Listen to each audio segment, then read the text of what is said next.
जय हिंद दोस्तों। बौद्ध धर्म जो कि आज के समय दुनिया भर में तकरीबन 50 करोड़ से ज्यादा लोग इसकी प्रैक्टिस करते हैं और ये वर्ल्ड के लगभग 6 से 7% पॉपुलेशन को रिप्रेजेंट करने वाला यह धर्म सिर्फ अकेले चाइना में 25 करोड़ से ज्यादा लोग इसकी प्रैक्टिस करते हैं। और इसी के साथ साथ अन्य देश जैसे Bhutan, Nepal, Burma, south Korea, north Korea, Singapore, Thailand आदि अन्य जैसे देशों में मेजोरिटी पॉपुलेशन में बौद्ध धर्म प्रैक्टिस करते हैं, जबकि इंडिया में सिर्फ 0.7% लोग ही आज के समय बौद्ध धर्म की प्रैक्टिस करते हैं। मगर क्या आप जानते हैं दोस्तों, एक ऐसा भी वक्त हुआ करता था जब पूरे भारतवर्ष में बौद्ध धर्म सबसे प्रमुख धर्मों में से एक था। मगर ऐसा क्या हुआ जो बौद्ध धर्म का प्रभाव वक्त के साथ साथ पूरे भारतवर्ष में कम होने लगा। तो चलिए दोस्तों, आज हम इस वीडियो में बौद्ध धर्म के इतिहास, धार्मिक तथा समाज सुधार जैसे कार्यों पे आज हम चर्चा करेंगे।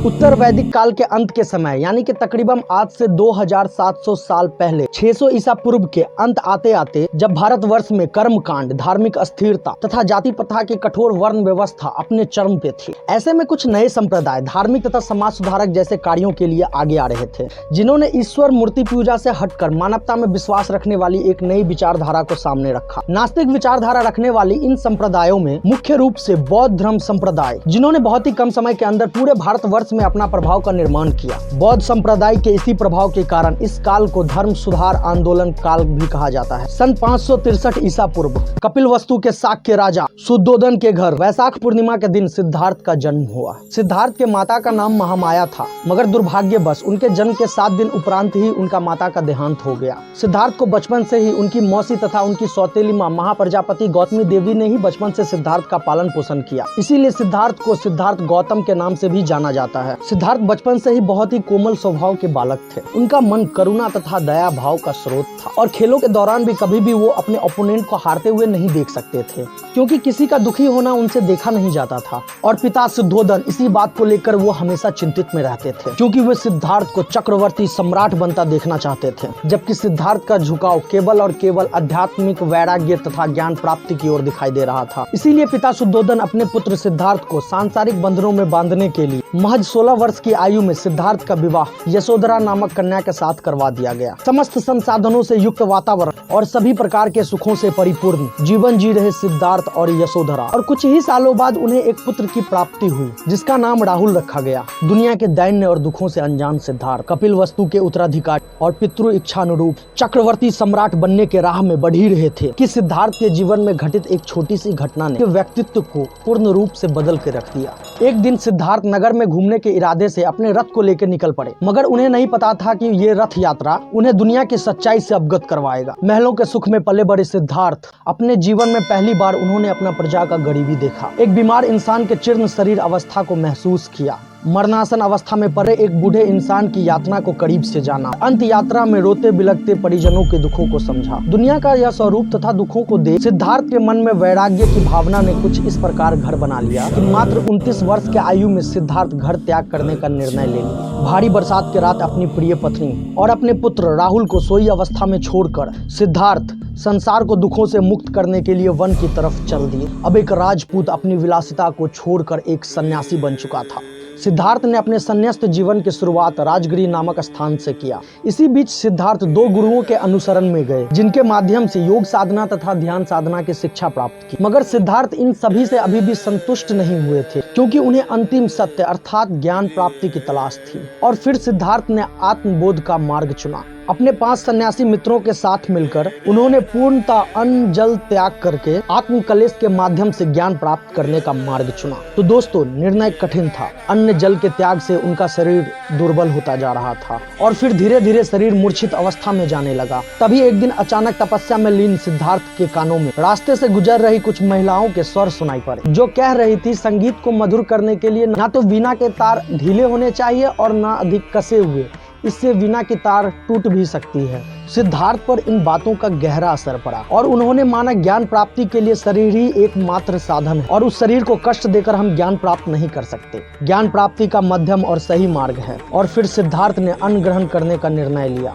मगर जब सिद्धार्थ के मित्रों ने उन्हें भोजन करते हुए देखा, तब उनके मित्रों ने सोचा सिद्धार्थ ज्ञान प्राप्ति की मार्ग से भटक चुके हैं, जिस कारण वे सभी मित्र सिद्धार्थ को छोड़कर चले गए। मगर सिद्धार्थ सही मायने में अब ज्ञान प्राप्ति की मार्ग को समझ चुके थे। उन्होंने मध्यम मार्ग को अपनाते हुए हुए निरंजना नदी के किनारे पीपल के पेड़ के नीचे लगातार 49 दिनों तक कठोर साधना की, जिसके फलस्वरूप वैशाख पूर्णिमा के दिन बुद्ध को ज्ञान की प्राप्ति हुई और आज वो स्थान बिहार के बोध गया नाम से जाना जाता है। वैसे तो दोस्तों आज के समय में भी हमारे समाज में बहुत सारे धर्म एग्जिस्ट करते हैं, मगर बौद्ध धर्म इन सभी धर्मों से अलग अपनी एक अलग पहचान बनाती है। जहाँ समाज में एमिनिज्म धर्म, जहाँ लोग प्राकृतिक शक्तियों को मानते हैं, पॉलिथिज्म धर्म, जहाँ लोग बहुत सारे देवी देवताओं में मानते हैं, जैसे हिंदू धर्म एक पॉलिथिस्टिक धर्म है, रोमन गॉड्स, एस्ट्रिक गॉड्स, मायान गॉड्स और इजिप्शियन गॉड्स ये सभी एक पॉलिथिस्टिक धर्म है। मोनोथिस्टिक धर्म यानी कि वो लोग जो केवल एक ही भगवान में विश्वास करते हैं, जैसे कि क्रिश्चियनिटी और इस्लाम धर्म। मगर बौद्ध धर्म इन सभी धर्मों से अलग एक ह्यूमैनिटेरियन धर्म है, जहाँ लोग ईश्वर तथा किसी भी प्रकार के भगवान को नहीं मानते हैं। ये धर्म पूर्ण रूप से मानवता तथा समाज के नैतिकता पे आधारित है। ज्ञान प्राप्ति के बाद बुद्ध अब सारनाथ चले गए। वहाँ पे उन्होंने अपने पहले 5 शिष्यों को धम्म का उपदेश दिया। बौद्ध धर्म में इस उपदेश को धम्म चक्र परिवर्तन के नाम से जाना जाता है। अपने उपदेश में भगवान बुद्ध कहते हैं,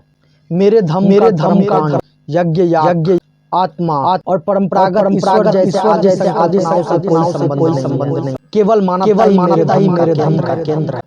मानव जो दुख दैन्य निराशा से घिरा हो, उसे दुखों को दूर करने का मार्ग ही मेरे असली मकसद है। अपने इन उपदेशों को आम लोगों तक पहुंचाने के लिए भगवान बुद्ध ने पाली श्लोक भाषा को माध्यम के रूप में इस्तेमाल किया, जिसके कारण अनेकों लोग बौद्ध धर्म से जुड़ने लगे। उन्होंने अपने उपदेशों के माध्यम से 4 आर्य सत्य बताए हैं, जो कि बौद्ध धर्म की मूल सिद्धांत भी है। दुख समुदाय, दुख निरोध और दुख निरोध का मार्ग। उनके अनुसार ये संसार दुखों का घर है और दुखों का मूल कारण है अज्ञान और तृष्णा, अर्थात अज्ञान और लालची दुखों का मुख्य केंद्र है। लेकिन अज्ञान और तृष्णा को खत्म करके हम अपने दुखों का निर्वाहन कर सकते हैं और यह अष्टांगिक मार्ग द्वारा संभव हो सकता है। अर्थात अष्टांगिक मार्ग ही दुख निराकरण का सही मार्ग है और इसे दुख निरोध गामिनी प्रतिपदा भी कहा जाता है। तो आइए दोस्तों अब अष्टांगिक मार्गों को भी समझने की कोशिश करते हैं। बुद्ध दृष्टि के अनुसार सम्यक दृष्टि यानी कि व्यक्ति में 4 आर्य सत्य को परखने की दृष्टि होना आवश्यक है। सम्यक संकल्प यानी कि व्यक्ति द्वारा भौतिक वस्तुओं तथा दुर्भावनाओं का त्याग करना आवश्यक है। सम्यक वाक यानी कि व्यक्ति द्वारा सत्य बोलना आवश्यक है। सम्यक कर्म यानी कि व्यक्ति द्वारा प्रामाणिकता से आजीविका कमाना आवश्यक है। सम्यक व्यायाम यानी कि व्यक्ति द्वारा शुद्ध विचारों को ग्रहण करना आवश्यक है। सम्यक स्मृति यानी कि व्यक्ति द्वारा मन, वचन तथा कर्म के प्रत्येक क्रिया के प्रति सचेत रहना आवश्यक है। और अंत में सम्यक समाधि यानी कि व्यक्ति द्वारा चित्त की एकाग्रता को पाना आवश्यक है। बौद्ध धर्म में बुद्ध, धम्म तथा संघ को त्रिरत्न कहे जाते हैं। बुद्ध अर्थात जागृत अथवा अनंत ज्ञानी मनुष्य, धम्म अर्थात बौद्ध धर्म की शिक्षा और बौद्ध संघ अर्थात बौद्ध भिक्षुओं तथा उनके उपासकों का संगठन। ये त्रिरत्न बौद्ध धर्म के महत्वपूर्ण अंग हैं। हाथी, सांड, घोड़ा और शेर इन 4 पशुओं को बुद्ध के जीवन के साथ जोड़ा जाता है। जैसे कि हाथी को बुद्ध के गर्भ में आने का प्रतीक माना जाता है, सांड के बुद्ध को युवा अवस्था का प्रतीक माना जाता है, घोड़े को गृह त्याग का प्रतीक माना जाता है और शेर को बुद्ध के जीवन समृद्धि का प्रतीक माना जाता है। इसी के साथ साथ बुद्ध के जन्म को कमल के फूल, ज्ञान प्राप्ति को बोधि वृक्ष, प्रथम उपदेश को धम्म चक्र और परिनिर्वाहन को स्तूप के रूप में चिन्हित किया जाता है। और अपने इन उपदेशों को आम लोगों तक पहुंचाने के लिए लोक भाषा का इस्तेमाल किया करते थे और देखते ही देखते बौद्ध धर्म का प्रभाव पूरे भारतवर्ष में फैल गया और लाखों की तादाद में लोग यहाँ बौद्ध धर्म की शिक्षा लेने लगे। बड़े बड़े राजा और महाराजा भी उनके शिष्य बनने लगे और यही वो समय था जब शिष्यों की संख्या बहुत बढ़ने पर उन्होंने बौद्ध संघ की स्थापना की। आनंद वे बुद्ध के प्रिय शिष्य थे। अक्सर वे आनंद को ही संबोधित करके अपना उपदेश दिया करते थे और आनंद के आग्रह पर ही भगवान बुद्ध ने स्त्रियों के संघ में प्रवेश करने की अनुमति दे दी। उनकी माता महाप्रजापति गौतमी को सर्वप्रथम बौद्ध संघ में प्रवेश करने का सम्मान मिला। भगवान बुद्ध ने अपने धर्म प्रचारकों को देश विदेश में जाने का प्रस्ताव रखा और देखते ही देखते अल्प समय में ही बौद्ध धर्म भारत का प्रमुख धर्म बन गया और आखिरकार 483 ईसा पूर्व आते आते वैशाख पूर्णिमा के दिन ही भगवान बुद्ध ने 80 साल की उम्र में कुशीनगर स्थान पर अपने प्राणों को त्याग दिया। बौद्ध धर्म में इस घटना को बुद्ध के महापरिनिर्वाण के नाम से जाना जाता है। और दोस्तों यहाँ पर एक बात बहुत ही ज्यादा ध्यान आकर्षित करती है कि बुद्ध का जन्म बुद्ध को ज्ञान प्राप्ति तथा बुद्ध के महापरिनिर्वाण सभी वैशाख पूर्णिमा के दिन ही हुए थे। इसीलिए इस पूर्णिमा को आज हम सब बुद्ध पूर्णिमा के रूप में मनाते हैं। भगवान बुद्ध के महापरिनिर्वाण के बाद भी बौद्ध धर्म का प्रचार तथा प्रसार का काम जारी रहा। अशोक जैसे चक्रवर्ती सम्राटों ने बौद्ध धर्म के प्रचार और प्रसार में अपना बहुत ही महत्वपूर्ण भूमिका निभाया और मौर्य काल आते आते बौद्ध धर्म भारत से निकलकर चीन, जापान, कोरिया, मंगोलिया, वर्मा तथा थाईलैंड, श्रीलंका आदि जैसे देशों में फैलकर एशिया का प्रमुख धर्म बन चुका था। भगवान बुद्ध के महापरिनिर्वाण के बाद भी बौद्ध धर्म के प्रचार तथा प्रसार के कार्यों को आगे बढ़ाने के लिए बौद्ध संगतियों का आयोजन किया गया। बौद्ध संगति का अर्थ है बौद्ध सभा और इन सभाओं का उद्देश्य यह था कि बौद्ध धर्म से जुड़े सभी विद्वान एकत्रित होकर चर्चा के माध्यम से बौद्ध धर्म को और बेहतर बनाने का प्रयास करें। और सन 102 ईस्वी आते आते जब चौथी और अंतिम बौद्ध संगति का आयोजन हुआ, कश्मीर के राजा कनिष्क के शासन काल में हुआ था। और यह बौद्ध संगति की विशेषता यह रहा कि बौद्ध धर्म विभिन्न शाखाओं में बट गया, जिनमें मुख्य रूप से हीनयान और महायान जैसे शाखाएं प्रमुख हैं। हीनयान रूढ़िवादी थे, परिवर्तन को स्वीकार नहीं करते थे, और जबकि महायान परिवर्तन को स्वीकार करने और समयानुसार बुद्ध के उपदेशों में बदलाव करने के पक्ष में थे। भगवान बुद्ध ने देवताओं को अस्तित्व को न मानते हुए नास्तिक धर्म की स्थापना की। इसीलिए हीनयान बुद्ध को एकमात्र महापुरुष मानते हैं, मगर महायान बुद्ध को ईश्वर तथा भगवान के रूप में मानते थे और साथ ही साथ आत्मा तथा पुनर्जन्म में वो विश्वास करते थे। और हीनयान मूर्ति पूजा के विरुद्ध थे, और जबकि महायान मूर्ति पूजा के समर्थक थे और वे बुद्ध को मूर्ति बनाकर पूजा करते थे। हीनयान बौद्ध धर्म का साहित्य पाली भाषा में पाया जाता है, महायान बौद्ध धर्म का साहित्य संस्कृत भाषा में पाया जाता है। हीनयान विचारधारा बौद्धिक सत्य की प्राप्ति के लिए तथागत अनुशासन पे जोर देते हैं, जबकि महायान बौद्ध सत्य की प्राप्ति के लिए बुद्ध के भक्ति का मार्ग बताते हैं। इस प्रकार अलग अलग विचारधाराओं के कारण बौद्ध धर्म स्पष्ट रूप से दो शाखाओं में बट गया, हीनयान और महायान।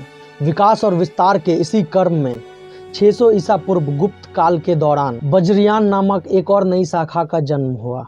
तंत्र मंत्र, जादू टोना तथा कर्म कांड में विश्वास रखने वाले इन शाखा के कारण ही लोगों के मन में बौद्ध धर्म के प्रति श्रद्धा कम होने लगी और फिर धीरे धीरे बौद्ध धर्म का प्रभाव पूरे भारतवर्ष में कम होने लगा। आज वही बौद्ध धर्म के कुछ संप्रदाय उन्हें भगवान बनाकर उनके भक्ति के मार्ग पे चलकर मोक्ष प्राप्त करना चाहते हैं। 14 अक्टूबर 1956 हम सभी के महान नेता डॉक्टर भीमराव अंबेडकर नागपुर में लाखों दलितों के साथ बौद्ध धर्म ग्रहण किए थे। और ये देखिए दोस्तों, बौद्ध धर्म को लेकर अंबेडकर जी ने क्या कहा था।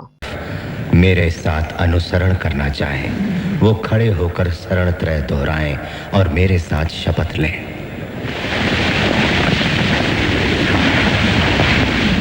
मैं भगवान बुद्ध के बताए हुए 10 नीति वचनों का पालन करूंगा। मैं भगवान बुद्ध के बताए हुए 10 नीति वचनों का पालन करूंगा। मैं सारे पशुओं के साथ करुणा का व्यवहार करूंगा। आज के बाद जो 3 सिद्धांत बुद्ध ने बताए हैं, प्रज्ञा, सन्मार्ग और करुणा, जीवन भर मेरे कर्मों को दिशा देते रहेंगे। आज के बाद जो 3 सिद्धांत बुद्ध ने बताए हैं, प्रज्ञा, सन्मार्ग और करुणा, जीवन भर मेरे कर्मों को दिशा देते रहेंगे। साधु बुद्धं शरणं